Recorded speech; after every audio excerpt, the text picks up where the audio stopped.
Hey guys, what's up? Andre coming back at you. I know I did a brief review for the Evil Within 2 for the PS4. I actually just finished it a couple days ago, and I wanted to hop on and give my final thoughts, final impressions on this game.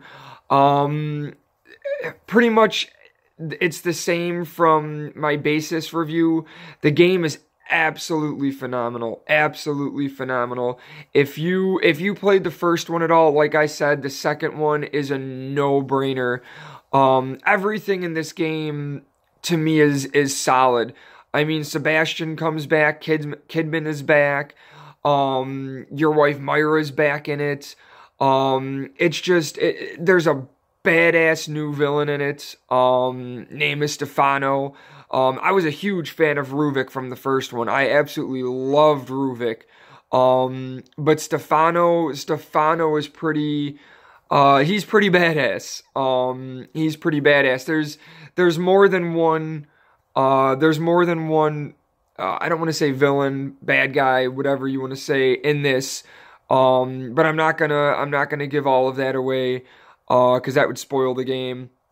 Pretty much, like I said, combat, pretty much the exact same as the first one, except like I mentioned in my first review, it seems to be more fluid.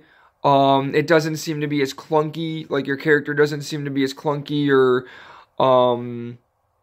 as off-putting as he was in the first one. So I mean, that's pretty cool. Battle system, like I said, combat is still awesome, except in this one they added a sneak feature, which I'm pretty sure they didn't have that in the first. They might have had that in the first one, but this one, I mean, if they did have it in the first one, I didn't use it a whole hell of a lot. This one definitely seems way more polished, way more refined, because I use the sneak factor a lot in this game. And like I said, I do not remember at all using it in the first one. So if they did have it in the first one, they definitely fixed the problems that were wrong with it in the first one. Because like I said, I used it a whole hell of a lot in this one. Your upgrading system with the green gels, green jellies, it's absolutely phenomenal. And they actually made it a little bit easier to upgrade your character in this one, as far as like upgrading your weapons, crafting things, getting the green jellies, because they have the whole open world aspect to it. I mean, there are parts of the game that aren't open world, but for the most part, when you're doing the missions and everything like that, when you're going on with the actual story and everything, it's an open world, so it definitely gives you the basis to walk around, investigate. You can actually find a lot of crafting materials that you need, like the gunpowder, nails, all of that stuff that that you need in order to craft your weapons, upgrade your weapons, make bullets for your weapons, which I thought was really cool. The only thing that I hated with that was the machine gun and the flamethrower. Flamethrower is a freaking amazing weapon. I mean, you just don't get it towards like the end of the game. But the flamethrower and the machine gun, in order to craft bullets, it's one gunpowder for one bullet. And like at the rate that you're going through like the ammo with the flamethrower and the machine gun, I didn't really like that, because you could take that gunpowder and put it to a whole bunch of other use. Like bullets for other, weapons and everything. So I mean, I kind of wasn't like thrilled with that. Like, I think it should have been like, even if it was like 2 gunpowder or 5 gunpowder for like 50 bullets, or like 50 fuel for your flamethrower, that I would have liked a little bit more. But I mean, that's small, that's minuscule, that really didn't bother me all that much. I mean, I got to use the machine gun on some enemies and during some boss fights and everything, so that was cool. Same thing with the flamethrower. So I mean, like I said, upgrading system is absolutely phenomenal, especially since they added the whole open world aspect to it. It allows you to go out and explore and get a lot of that stuff. So I mean the open world and everything, it's definitely encouraged to do that. They also added some missions, like some side missions and everything. They don't take a whole hell of a lot of time. I definitely recommend doing those. I mean you get a lot of cool stuff afterwards. Most of it is like green jelly or ammo or whatever, but you also get some weapons and everything like that, which is really cool. So I mean definitely check those out when you run into them. Definitely do those. Story-wise, the story is awesome. The story is very, very cool. Definitely a lot stronger than the first one, and I thought the first one was awesome.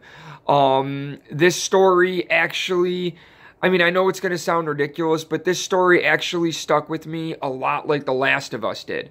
It's an emotional ride, for Sebastian. And I mean, like I said, a lot of people might not feel that way, but I was a huge fan of the first one, and this dude went through hell in the first one. Like I just felt really bad for him, and he's continuing to go through hell in this one. So through all of these climactic experiences that you had, and all of these outcomes and everything, like I absolutely felt heartbroken for this character. Story was awesome. Story was very well put together. I enjoyed it. I thought it was absolutely amazing. And it definitely, like I said, I see a lot of people complaining about the story, especially a lot of the professional review people. Don't listen to them. Like I said, if you're a fan of the first one, you're gonna love this one. I'm telling you right now. Lengthwise, it took me 24 and a half hours to beat. I mean, like I said, I'm sure people could have done it quicker. Some people it might take longer. But I mean, like I said, I was exploring, you know, the world and everything in between areas where I was going to level up my character, you know, find all that stuff, you know, get all of that. So it did take me a little bit longer. Enemy-wise, I mean, you have your basic enemies and all of that, which were pretty badass. But then they had a lot of, I don't want to say later because they kind of came at different intervals, but you had a lot of enemies that came in later on. Absolutely phenomenal. Some of these designs were awesome. They were absolutely awesome. Some of them were creepy. You know, they'd be darting across the freaking screen at you, stabbing you, grabbing you, you know. Some of these death sequences, like they had some one-hit kills and everything like that. Awesome. Enemy design, boss design. Some of the bosses are freaking badass. It's just enemy design, boss design, all awesome. It definitely added to the atmosphere of the game. I mean, overall, I mean, it's definitely not a perfect game. I mean, there's very few games that are ever perfect, but my final score for this would definitely have to be 9.5. I mean, like I said, there's a few small things here and there. I mean, like I said, I wasn't too thrilled with the whole machine gun and flamethrower thing.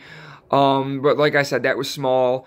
The other thing that I noticed is that the character designs were awesome. Enemy designs were very cool. But it just seemed like at certain points, some of the backgrounds, some of the buildings, the grounds and everything like that, it didn't seem like they were polished completely right. I mean, the character designs, awesome. Boss designs, unbelievable. Enemy designs, all of that were all phenomenal. But it seemed like at certain points they kind of dropped the ball with some of the backgrounds and everything in terms of like the buildings, like the backdrops and everything. I mean, like I said, not that big of a deal. It really didn't detract me from the game. So I mean, that really didn't bother me all that much. But I mean, in terms of everything else, this game was absolutely solid for me. I mean, like I said, a 9.5. It's that good of a game, guys. I definitely recommend it, especially if you did play the first one. I mean, like I said, it completely blows the first one out of the water, and I still go back and play the first one at least like once or twice a year. So I'm probably going to play the first one and then play this one. It's a really good game, guys. I can't even recommend it enough. I mean, like I said, if you have any comments on this, if you played it, if you've beaten it, if you're stuck at a part, You know, drop some comments below. Let me know what you guys thought of it. If you're, you know, in the same boat as me, if you noticed other things that you weren't really impressed with, or if you would like to see things that they, you know, would want to change or update for the third one. Because the way that this one ends, like I said, I'm not going to spoil anything, but it definitely sets it up for a third part, which would be awesome. Evil Within trilogy, that would be badass.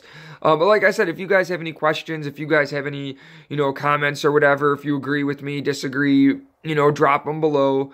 You know, hit that subscribe button. I'm trying to stay up on my videos and everything like that. It just gets really tough with work and, you know, outside activities and everything like that. But like I said, hit that subscribe button. Let me know what you think.